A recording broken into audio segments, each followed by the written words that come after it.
All right, our friend Charlie's here from Gladys Porter Zoo. Good to see you. And you do all the work, so I'm just hanging out. I know, so who is this? What do I have in my hands here? So that's a Mexican milk snake, and you said it's the first I've never held a snake before.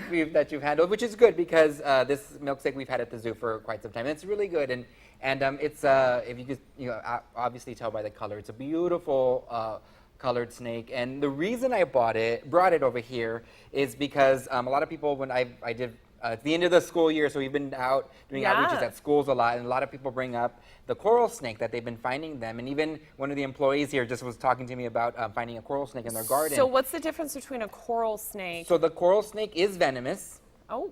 So the coral snake is venomous, and this milk snake is a non-venomous mimic to the coral snake. So they have a very, very similar coloration. The coral snakes tend to be a little bit smaller. Their color is a lot more vibrant, and of course the biggest thing is that with the coral snake, the red and the yellow bands touch, and they're a little bit smaller.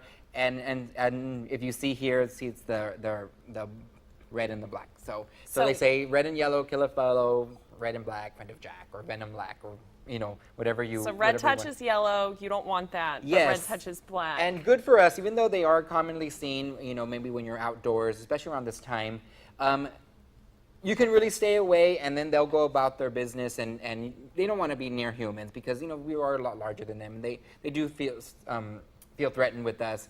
So the only thing you do not want to do is try and kill it, try and pick it up, because that's when things happen. And they are a highly venomous snake.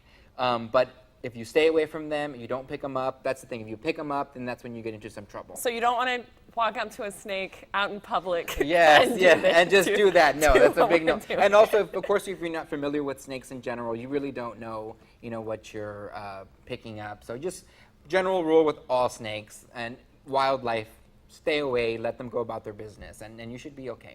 So are these guys, if I go walking outside, can I come into contact with a milk snake, or are they not very common? They can be found all day, more like central Mexico, and there's different types of milk snake, and they can have a territory all the way up to the southern part of the United States. Okay. So, but if you find a milk snake, buy a lottery ticket, because they're very hard to find, and even with the zoo, they kind of do they'll be scouting for some of them, and they are kind of hard to find. They're mostly nocturnal sometimes, so it's kind of difficult to come upon them. But if you do find it, I would say buy a lottery ticket. So this guy's kind of rare. Yeah. This guy's rare for us. Yeah. All right. And we also have some events coming up in June, so go on our website, gpz.org. We have Yapapalooza coming up, and we have so many play days coming up during the summer, so we have a lot going on. Of course, if you haven't contacted your school, we have the summer passes going on. All right, perfect. Well, thank you so much for being on with us today. Thank you. All right, we'll be right back.